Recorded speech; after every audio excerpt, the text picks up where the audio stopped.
আমি চলে গেছিলাম আসাম দিবসের দিনে প্রগতি ময়দানের ভারত মণ্ডপমে যাওয়ার জন্য সুপ্রিম কোর্ট মেট্রো স্টেশন থেকে একটু হাঁটতে হবে আপনাকে। ওখান থেকে আমরা সিধা চলে গেছিলাম ভারত মণ্ডপমে, কারণ আমাদের দেখা ছিল আসাম কালচারাল ডে কেমনভাবে পালিত হয়।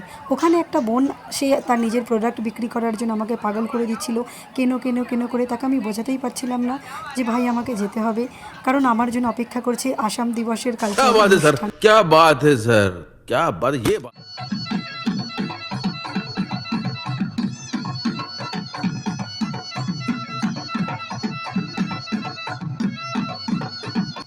এখন পালিত হচ্ছে আসামের ফেমাস নৃত্য, ওদের কালচারাল নৃত্য আপনারা দেখতে পাচ্ছেন। সত্যি আসামিরা কিন্তু নাচে গানে কালচারাল আপহোল্ডে কিন্তু অনেকটা বিশ্বাসী, তারা খুব সুন্দর করে তাদের কালচারটাকে ধরে রেখেছে। এই ভিডিওটা তার একটা নিতান্ত উদাহরণ, দারুণ লেগেছে।